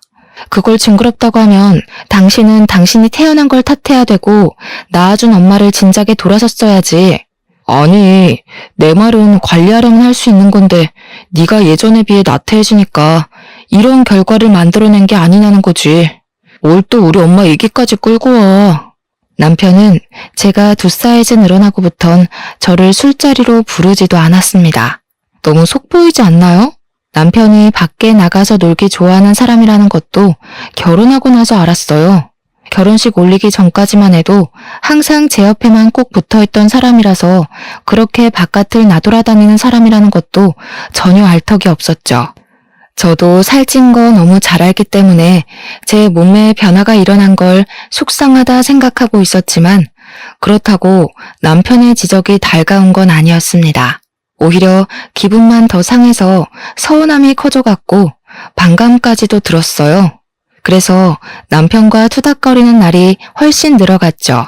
입으로 나불거리는 지적도 신경 쓰이는데 저를 완전히 열받게 하는 남편의 행동은 또 따로 있었습니다. 제가 남편의 지적에 불만을 표했기 때문인지 남편은 이제 입이 아닌 손으로 저를 통제하기 시작했는데요. 제가 입에 뭘 놓고만 있어도 냅다 뺏어버리기 시작하더라고요. 남편의 그런 간섭은 제가 시댁에 가서 시모랑 같이 요리하다가 간 본다고 입에 넣는 것도 포함이었습니다. 남편은 계속 제가 입에다 뭘 넣나 안 넣나 지켜보고 있었나 봐요. 남편이 제 입으로 들어갈 뻔한 시식을 확 뺏어버리자 제 손에 들려있던 그릇마저 손을 벗어나게 되었는데 플라스틱이라 다행히 그릇에는 문제가 없었지만 시모 바지가 반찬을 뒤집어 썼지 뭡니까. 어머, 괜찮으세요 어머님? 바지에 간장 다 배어서 어떡해요. 제가 치울 테니까 얼른 갈아입고 오세요. 여보, 갑자기 달려들어서 뭐 하는 짓이야. 어머님께서 피해보셨잖아.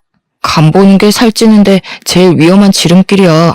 찔끔찔끔 먹고 나중에 자리에 앉아서까지 먹을 거잖아. 내가 안 말렸으면 너 오늘만 한 2kg는 쪘을 거다. 좀 그만해. 우리 사이에서의 일을 왜 어머님 앞에서까지 말씀드려. 당신 뭔 소리 하는지 알아들었으니까 그만 나가. 지금 어머님도 보고 계신데 민망하게. 엄마도 알아야지. 엄마가 보기에도 와이프 살 많이 쪘지? 엄마도 예쁜 며느리가 좋지 않아? 얘가 원래 마르고 예뻤잖아. 내가 너무 잘해줬는지 갑자기 이렇게 풀어졌다니까. 나중엔 생판 남이랑 사는 기분 들 것 같아. 당신이 매일 술자리 불러내서 그런 거 아니야. 당신 생각해서 나도 맞춰주려고 노력한 건데 그것 때문에 살찔 수밖에 없었던 걸 어쩌라고. 내 몸 내가 알아서 관리하겠다는데 왜 자꾸 간섭이야? 핑계대지 마. 나 때문에 살쪘다고? 그럼 나는 왜 처음이랑 지금이 똑같은데? 당신보다 술자리 많은 건 나야. 허구한 날 술 마셔도 결혼할 때랑 몸무게가 같다고. 근데 당신은 봐. 몇 달 전만 해도 나보다 체구 작았는데 지금은 나만 해줬잖아. 남편의 개소리 때문에 기가 차서 할 말을 잃고 있었는데 남편은 그 이후 더 짓거리지 못했습니다. 옆에서 저희를 지켜보고 있던 시모한테 뒤통수를 제대로 얻어맞았기 때문이었죠. 못생긴 놈이 바라는 것도 많다. 새아기 아니었으면 누가 너처럼 생긴 놈을 받아줬겠니? 새아기가 뚱뚱해져서 굴러다니더라도 너보다는 데려갈 놈 많을 거다. 가서 내 바지값이나 가져와라 이놈아. 시모가 간장 양념이 다 묻은 바지를 남편 쪽으로 털면서 남편을 주방으로 쫓아냈습니다. 상견례 때부터 알았던 사실인데 시모 성격이 참 털털하더라고요. 목소리도 좀 허스키한 편이라서 솔직히 초반에는 살짝 겁도 먹었었어요. 시모 성격이 얼마나 세면 시부도 시모 옆에선 아무 말도 못하더군요. 살다 보니 알게 된 건데 시댁의 실세는 시모였더라고요. 시모가 학창시절 때도 꽤 문제 일으키는 왈가닥이었다고 하길래 시집살이 제대로 하게 생겼네 라고 생각했었습니다.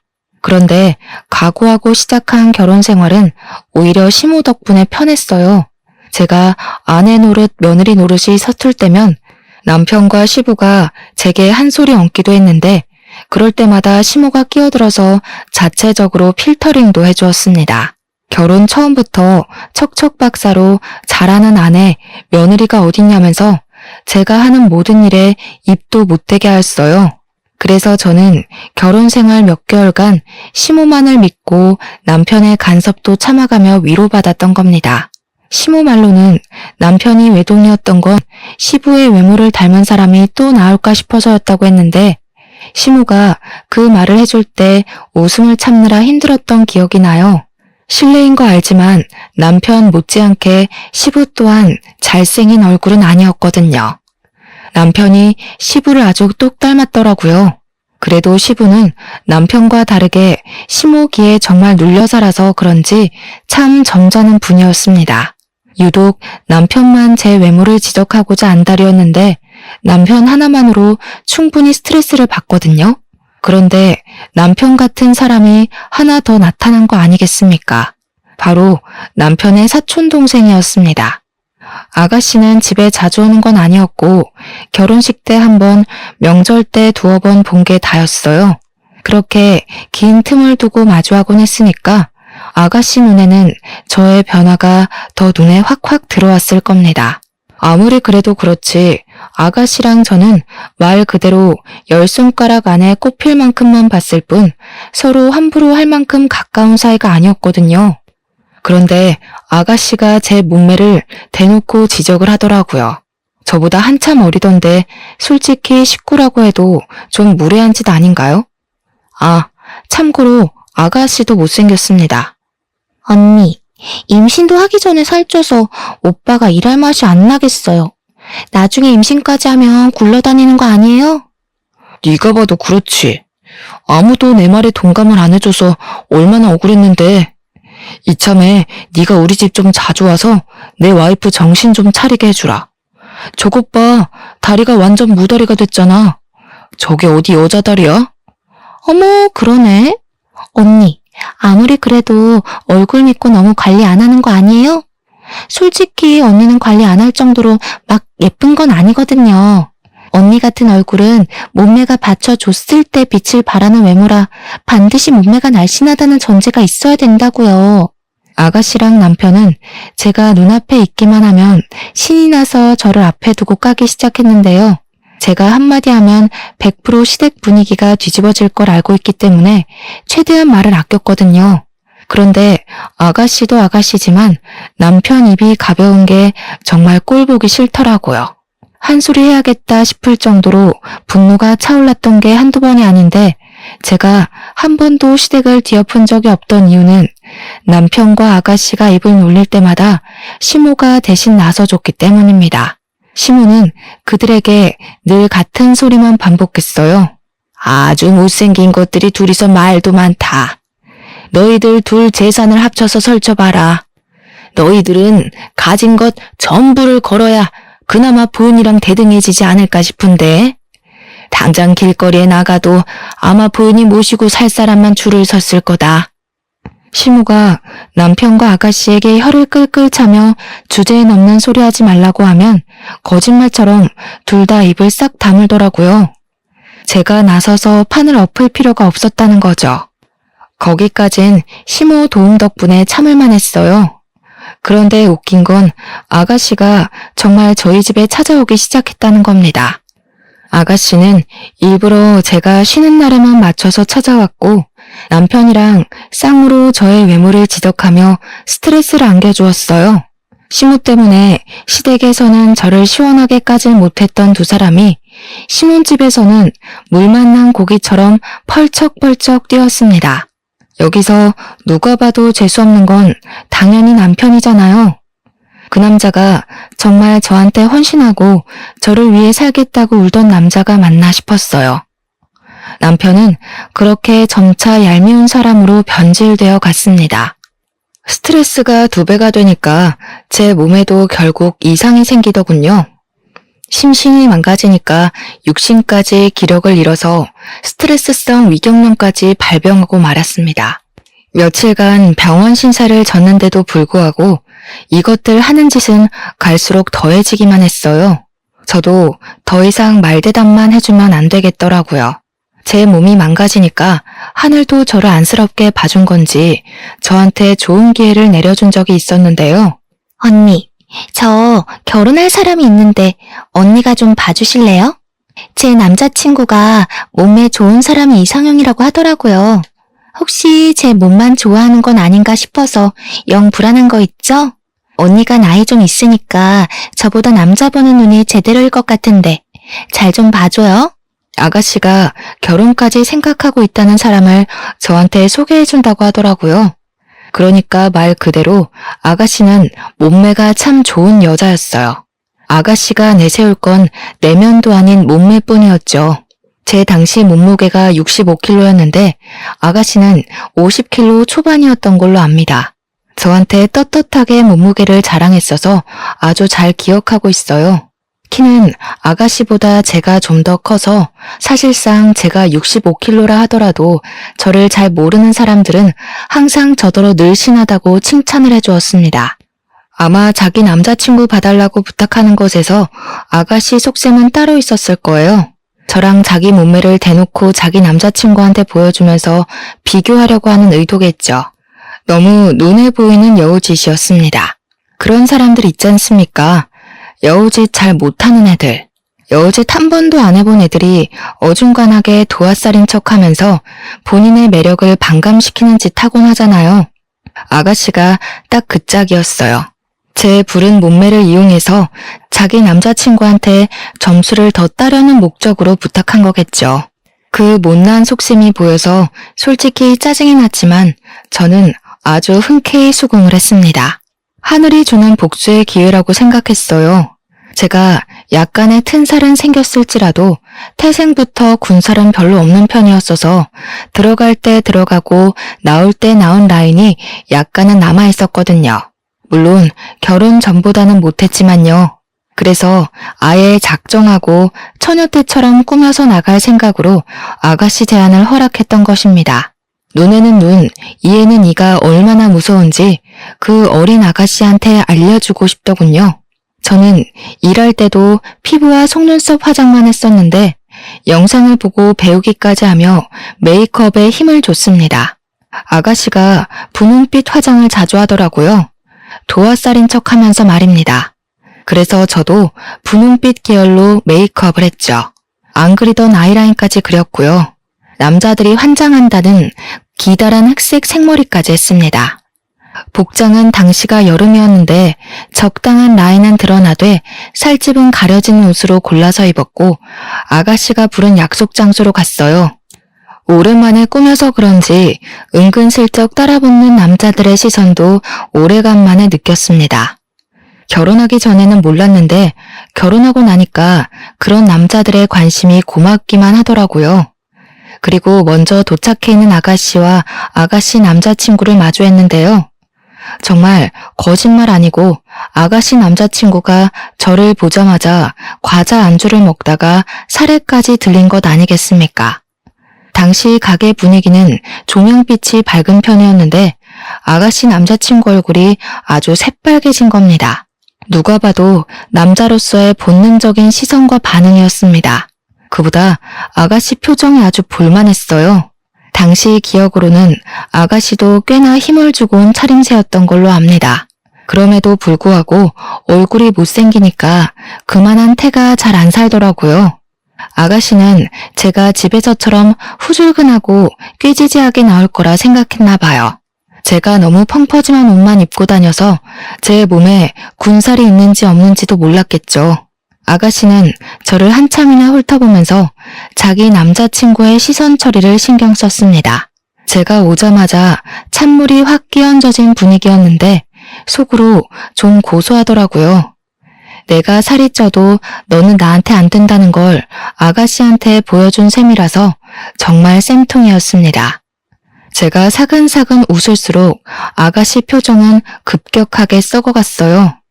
그리고 대화하는 내내 아가씨 남자친구는 저를 잘 못 쳐다봤습니다. 저의 예전 경험을 빌어 해석해봤을 때 그건 분명 호감의 태도였죠. 제가 웃을 때마다 아가씨 남자친구가 한 번씩 넋 놓는 표정을 지었는데 그때마다 아가씨가 짜증을 내는 바람에 제게서 시선을 거두길 반복했어요. 그뿐만 아니라 제가 말을 걸 때도 아가씨 남자친구는 얼굴이 쉽게 빨개졌습니다. 아가씨 남자친구는 제 남편처럼 그렇게 잘난 남자는 아니었어요. 딱 아가씨 수준에 만날 것 같은 그 정도의 남자였죠. 그날 약속 자리는 완벽한 저의 승리로 마무리되었습니다. 제가 외모로 자랑질하는 걸 좋아하는 사람이 아닌데 남편이랑 아가씨한테는 이렇게까지 해서라도 보여줘야겠더라고요. 아가씨 남자친구분 괜찮아 보이네요. 요즘 말 한마디 할 때마다 얼굴 빨개지는 사람 드문데 아주 순수하신 것 같아요. 오히려 아가씨께서 복받은 거일 수도 있어요. 결혼 긍정적으로 생각해 보세요. 언니, 일부러 이러고 나왔죠? 저랑 남자친구 사이 방해하려고 갑자기 안 하던 화장을 왜 하는데요? 내 남자친구랑 소개팅하는 것도 아니고 언니가 왜 이렇게까지 치장하고 나와서 우리 사이 방해하는 거냐고요. 방해요? 저는 아가씨 남자친구니까 단정하게 예의를 갖췄을 뿐이에요. 제가 이렇게 나왔다고 둘 사이가 방해되는 거면 그 남자친구분이 아가씨 별로 안 좋아하는 거겠죠. 아니면 겉모습에 쉽게 현혹되는 사람이거나 아가씨는 속에 열불은 나지만 더 따질 건더기가 없어서 획 돌아섰고 남자친구가 대기하고 있는 차로 쌩 가버렸습니다. 데려다주는 걸 바란 건 아닌데 그래도 아가씨 부탁으로 제가 그 자리에 갔으면 태워줄까요? 한 소리 정도는 들을 수 있는 거 아닙니까? 그런 말조차도 안 하고 볼일 끝났다는 듯 가버리더라고요. 뭐 아가씨 입장에선 제가 자기 남자친구랑 한시도 같이 있는 걸 바라지 않겠죠. 그리고 바로 그날 집으로 돌아오는 길에 저는 아주 황당한 장면을 목격하게 되었습니다. 집 가는 길에 남편이 잘 다니는 술집이 하나 있는데 그날 밤에도 남편이 그곳 앞에 있더라고요. 그런데 웬 여자를 하나 끼고 있는 거 아니겠습니까? 남편한테는 여자 사람 친구가 없어요. 남중 남고 공대를 나왔기 때문도 있고 여자를 어울릴 만한 매력도 없던 사람이었거든요. 남편이 언제 한번 저보고 신혼초 때와 다르게 겉모습이 변해서 스킨십할 생각이 안 든다는 말을 한 적이 있는데요. 그래서 바람이라도 피기로 작정한 건가 싶더라고요. 저는 제가 남의 외모를 깎아내리며 무시하는 면이 있다는 걸 남편 덕분에 깨우쳤습니다. 남편이 여자를 끼고 동네방네 들릴 목소리로 하하거리고 있는데 순간 그 꼴을 하고도 바람 피울 용기가 있네 싶은 거 있죠. 못생긴 놈이 바람나면 진짜 더 화나는 거라고 친구한테 들은 적 있는 말인데 충분히 공감이 되었습니다. 남편 얼굴로도 바람을 피울 수 있구나, 바람에는 조건이 없구나 생각이 들더군요. 저는 남편이 웬 여자 허리를 감고 있는 모습을 카메라로 찍으면서 그곳으로 갔습니다. 제가 오랜만에 빡세게 화장을 했더니 처음엔 남편 친구들이 저를 못 알아보더라고요. 제게 길을 터주면서 가게 문까지 친히 열어주는데 그때 저와 남편의 눈이 정통으로 마주쳤습니다. 남편은 저를 보고 와 하는 눈빛으로 구경하는 것 같다가 뒤늦게 놀라서 사색이 되는데 그 몰골이 얼마나 우스웠는지 몰라요. 그리고 남편 옆에 딱 붙어있던 여자는 역시나 남편 수준에 걸맞은 같은 급의 여자였습니다. 여보? 아니 어떻게 된 거야? 이렇게까지 차려입고 어디 갔다 오는 길인데 그보다 무슨 바람이 들어서 안 하던 치장을 다 했어? 축하해, 새부인 맞이하게 된 거. 어머님 말대로 혼인신고 늦춘 거 너무 다행이다. 너한테 내가 너무 아깝긴 했어. 그만 이혼하자. 근데 여자분이 너무 번호는 없으시다. 고작 이렇게 생긴 남자 때문에 소송까지 당하게 생겼네요. 혼인신고 안 해도 상간녀 소송 가능한 거 아시죠? 당시 남편 친구들은 술에 취해 있었는데 친구들이 남편 상간녀 앞에서 대놓고 상간녀와 저를 비교하며 상간녀 외모를 지적하기 시작했습니다. 남편한테 욕까지 하더라고요. 이렇게 예쁜 와이프를 두고 생기담한 여자랑 미친 짓 했다고. 넙죽 엎드려 절을 하고 살아도 모자랄 판에 왜 사서 못생긴 여자로 갈아타냐고 악담을 퍼붓더군요. 분명 방금까지 분위기가 좋았던 걸로 봤는데 순식간에 상황이 뒤바뀌어 버렸어요. 기분 나빠도 제가 나빠야 할 상황에서 오히려 상간녀가 너무 많은 지적을 당하는 바람에 여자로서 자존심이 상당히 깎였죠. 상간녀가 얼굴 벌개져선 남편을 밀치고 돌아가 버리더라고요. 상간녀야 소송해버리면 그쪽에 볼 일은 더 이상 없는 거고 저는 남편의 태도가 기분 나빴습니다. 친구들한테 따끔하게 욕을 먹으면서도 상간녀와 제 사이에서 갈피를 못 잡고 있는 거 아니겠습니까? 기분 상해서 저도 먼저 집에 돌아와 버렸는데요. 양심은 있는지 남편이 저를 급하게 뒤따라왔더라고요. 저를 붙잡더니 하는 말이 뭔 줄 아시나요?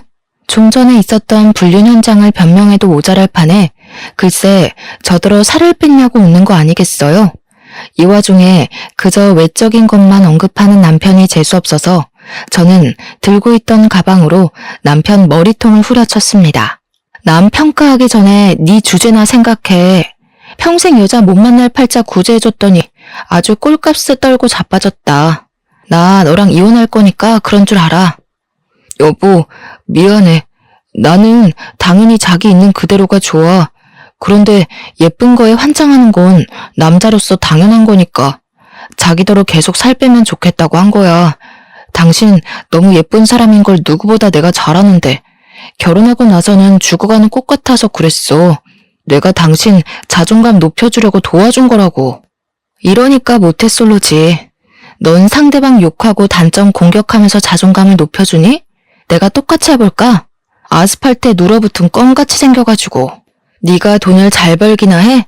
볼 거라곤 헌신짝처럼 애쓰는 순수한 마음밖에 없던 놈이 이젠 그마저도 사라져서 이젠 완전 볼품 없어졌네. 뭐라고? 아스팔트? 뭐? 당신 여태 나랑 살면서 그런 생각하고 있었던 거야? 내가 아무리 당신보다 못났다고 하더라도 사람은 겉모습이 다가 아니거든? 어떻게 그런 말을 할 수가 있어? 먼저 겉모습에 정신 빠져있던 게 누군데 나보고 죽어가는 꽃 같았다며? 그래, 주제도 모르고 잘도 나불거렸다. 내 주위에서 너랑 같이 사는 나더러 비 좋다고 하더라. 이혼하면 친구들이 나한테 더 능력 좋고 잘생긴 남자 소개해준다고 대기 중이야.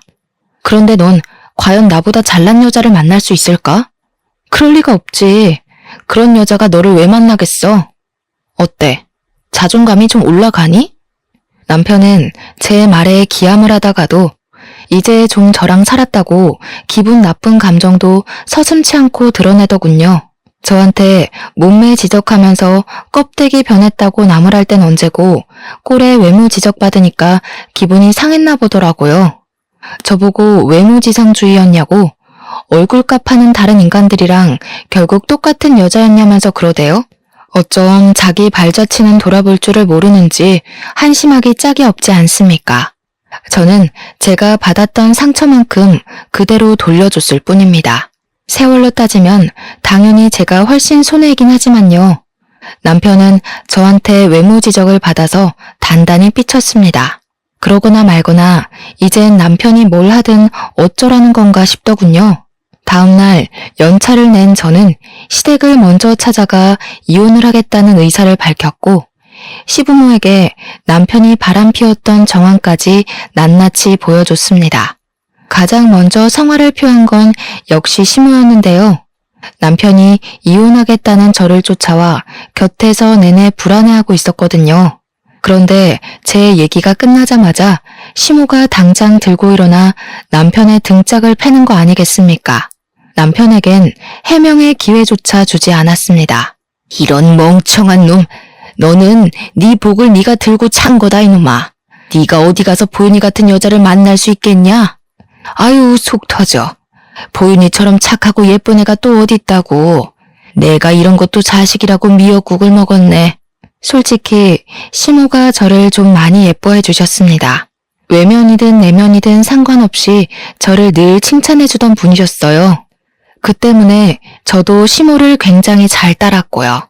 그렇게 시모와 잘 지내던 제가 이제 그만 이 집을 나가겠다고 하니까 시모가 속상하고 마음이 안 좋았나 봅니다. 진심으로 아들을 탓하면서 한숨을 계속 쉬더라고요. 그럼에도 불구하고 제 결정을 존중해준 시모 덕분에 저는 손쉽게 이혼을 할 수 있었어요. 남편과 나란히 도장을 찍고서 저는 상간녀 소송까지 바로 진행을 하였죠. 그런데 상간녀 소송 준비 중에 변호사가 유익한 정보를 하나 주었는데요. 남편이 제게 외모지적으로 스트레스 준 것들에 대해서 증거만 충족된다면 위자료를 더 청구할 수 있다고 하는 거 아니겠어요? 그런 것에도 손해배상 청구가 되는지 몰랐습니다. 역시 내가 아무것도 모를수록 전문가의 도움을 받아야 한다는 게 이렇게 증명되네요. 그래서 저는 남편 지인들의 증언과 시모의 증언, 그리고 제가 스트레스로 위경련에 걸렸던 진단서까지 모조리 끊어서 변호사에게 제출했고, 덕분에 위자료를 더 받아낼 수 있었습니다. 남편과는 더 이상 연이 끊겼지만 가끔씩 제게 안부를 묻는 시모의 연락은 받고 있어요. 차마 저한테 무척 잘해준 시모를 외면할 수가 없겠더라고요. 시모는 제게 돌아오라는 말은 안 하지만 그립다는 말은 한 번씩 해주고 계세요. 시모가 제게 보고 싶다고 할 때면 가끔씩 제 이혼으로 인해 시모에게 몹쓸 짓을 한 것처럼 죄책감이 들더군요. 그래서 시모와는 특별한 인연으로 관계를 이어갈까 합니다. 아차차, 그리고 아가씨는 그때 저한테 인사시켜준 그 남자친구랑 헤어졌다고 하더라고요. 제가 그걸 어떻게 알게 됐냐면 아가씨가 만나던 남자가 저한테 개인적으로 연락이 왔었어요. 어떻게 제 번호를 알아냈는지 모르겠는데 아무렴 아가씨가 직접 알려줬을 리는 없으니까 혹시 아가씨 휴대폰을 좀 뒤져본 게 아닌가? 일단 그 정도로만 추측을 하고 있습니다. 어쨌든 그 남자는 저보다 7살이나 어린 남자인데요. 연락한 이유가 굉장히 당황스럽더라고요. 글쎄, 아가씨한테 헤어지자고 통보하고 저한테 대시를 하는 게 아니겠습니까? 제 사정도 모르고 연락을 한 것 같길래 제가 이혼녀라고 말을 해줬거든요. 그런데 아무리 말해도 그 남자는 자기 그런 거 상관없다면서 자기는 외모보다는 내면을 바라본다고 그날 아가씨가 저를 소개해줬을 때 대화해보니 너무 자기 타입이었다고 하는 거 아니겠어요? 듣는데 어쩜 제 못난 전남편과 수법이 똑같던지 고작 2-3시간 만에 제 내면을 보였을 리가 있겠어요? 결국 자기도 내 외모에 반해놓고 내면 타령을 하면서 입에 발린 말을 해대는데 자꾸만 전남편 모습이 겹쳐서 불쾌하더라고요. 제가 말씀드렸죠. 이 남자도 딱 아가씨 수준에 걸맞은 촌스러운 남자라는 건 말입니다. 저한테 내면 타령하면서 매달리는데 한숨밖에 안 나오더군요. 그냥 차단 박으려고 했는데 과거에 저한테 막말하던 아가씨가 떠올랐지 뭡니까. 유일하게 아가씨한테만 별 타격을 못 주고 이혼해버렸는데 마지막 피 한 방울까지 제대로 빨아먹어주고 싶더라고요. 그래서 그 남자애가 연락 온 거 전부 캡처해서 아가씨한테 전송해버렸습니다. 아가씨가 곧바로 전화가 오길래 받지도 않고 끊었더니 제가 받을 때까지 미친 듯이 연락을 해대더라고요. 벼랑간 더 이상은 제 손밖을 벗어난 일이라 생각하고 남자애랑 아가씨 둘이서 잘 해결하길 바랄 뿐으로 손 털어버렸네요. 그리고 저는 현재 이혼녀지만 당당하게 살고 싶어서 다이어트를 열심히 했어요. 식사량만 줄였더니 바로 5kg가 빠져버리더군요. 이 기회에 아예 몸을 제대로 만들고 싶어서 헬스장까지 등록했고 운동하다 보니까 새로운 곳에 재미까지 들려버리고 말았죠. 1년 동안 개인 운동 다니면서 트레이너의 추천으로 지금 피트니스 대학에 나갈 준비 중에 있습니다. 한 번도 도전해보지 않았고 감히 상상도 못해본 길인데 하루하루 준비해 가는 날이 알차고 힐링도 많이 되더라고요. 마치 제 2의 인생이 시작된 기분이랄까. 아마 제가 아이가 없었기 때문에 아무 일 없던 것처럼 싱글로 빠르게 복귀할 수 있지 않았나 싶습니다. 다른 사연들 보니까 아이 때문에 이혼을 하고도 고충을 겪는 분들 꽤 되시더라고요. 홀로 아이를 키우다 보니 사회적 억압도 2배, 책임감도 2배, 스트레스도 2배가 아닙니까? 저도 저지만 사실 그런 분들이 정말 대단하고 존경스러운 여성분들이 아닌가 싶어요.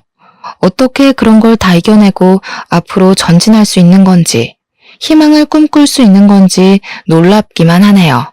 그런 게 엄마들만이 가질 수 있는 초능력인 걸까요? 그리고 제가 사연을 쓰는 동안 외적인 비하 발언을 많이 할 수밖에 없었는데요. 전 남편의 가벼운 행실을 참기만 할 수가 없어서 저도 모르게 똑같이 행동을 해버렸어요. 그 부분은 반성하고 있고 어디 가서 함부로 남의 겉모습만 보고 판단하지 않도록 저를 끊임없이 돌아보고 있습니다. 제게 피해를 주는 발언에 맞서는 게 아니라면 앞으로도 쭉 외모 평가는 할 생각이 없습니다. 계속 조심할 거고요. 어찌 보면 별일 아닌 걸로 이혼을 했다고 생각할 수도 있겠지만 저는 제 자존감을 지키고 싶었어요. 저를 함부로 대하는 사람과 평생을 함께할 자신이 없어서 그만 이혼이란 길을 선택한 것이니 제 결정에 후회는 하지 않습니다. 가벼운 선택을 했다고 보진 말아주셨으면 좋겠어요. 다들 나를 지키는 방법은 많고도 다양한 거잖아요? 그만 제 사연을 마무리하도록 하겠습니다.